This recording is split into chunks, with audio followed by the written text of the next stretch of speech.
Hi, Brent here again for Sweet Candyman Production, and today I am going to attempt to make one of America's best cupcakes, the red velvet cupcake. I have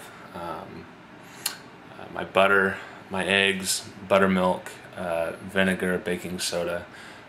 Don't worry about the measurements on the ingredients. I'm doing a half batch today.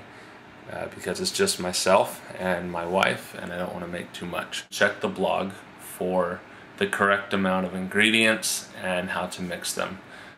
Okay, so now we have added our sugar, our butter, and our egg, and we are letting that cream. While we're doing that, we're going to add our vanilla, and then we're going to add our pre-mixed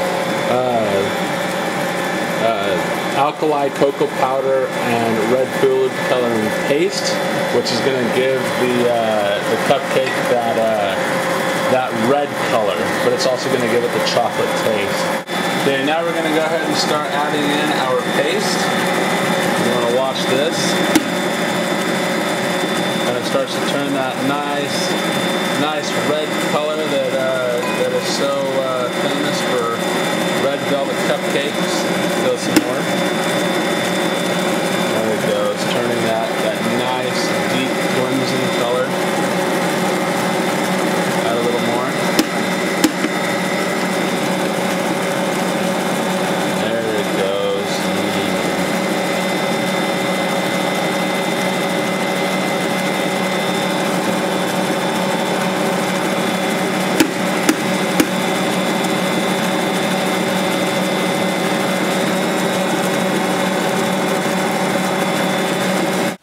Okay, so now what we're going to do is we're going to take our mixture of flour, let's see, better light.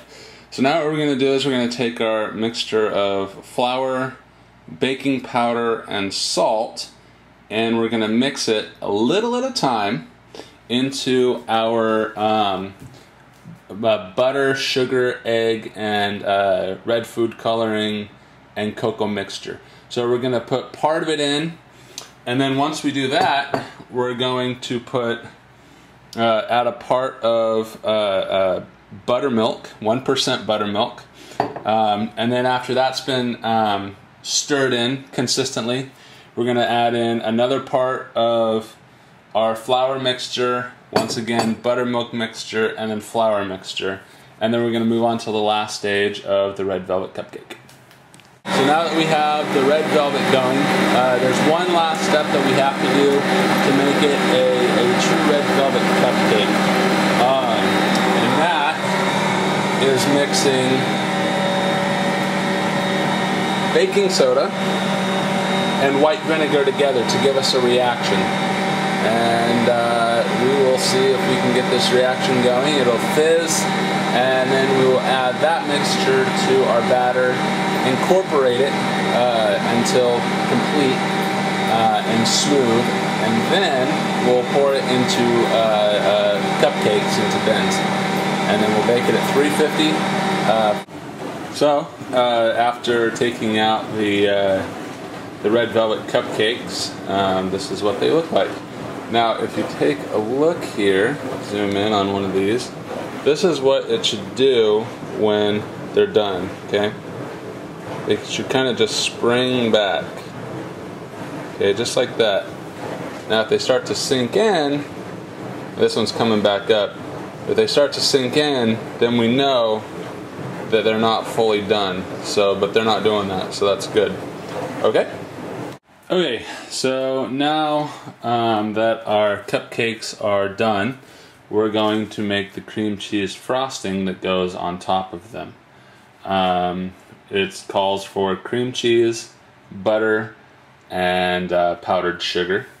So I have halved the batch, and so I'm going to do half of a block of cream cheese, the other half of the stick of butter, and a cup to a cup and a half of sugar. Normally, if you were doing this, you'd use a full stick of butter, a full block of cream cheese, or 8 ounces, And then you'd also use 2 to 3 cups of powdered sugar, which is what's in here.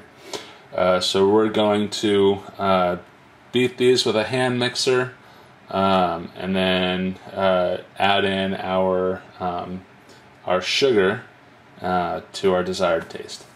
So I'll go ahead and do that, and then we will start to spread them on our cupcakes. Okay.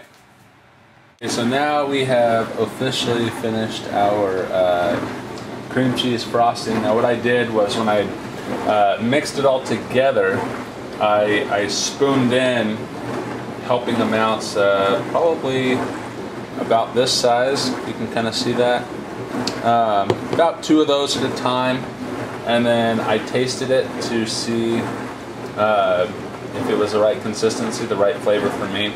Now what I'm going to go ahead and do is I'm going to frost these cupcakes, and we'll see the end product. Okay. Okay, so now we've finished icing our red velvet cupcakes. You will notice that there's one missing. I ate it. It was very good and very worth it.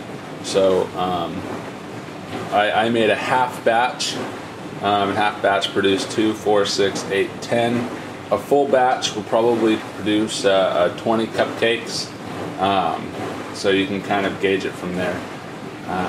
Anyway, I guess that's done. Thank you for watching another Candyman production, and I hope you enjoy the red velvet cupcakes as much as I have. Okay. Thank you for once again watching a tutorial on how to make red velvet cupcakes. The recipe for the most part is pretty simple, but it does have quite a few steps. I'll list those steps out on the blog. If you look below, that's where you'll find the recipe. I hope you enjoyed it. I hope you'll come back for more. I'm working on a chocolate chip cookie recipe that should be quite good. The first attempt on it was a success, and I only hope to improve upon it. So thank you once again. This has been another Candyman production. I am Brent, and I hope to see you back. Thank you. Bye.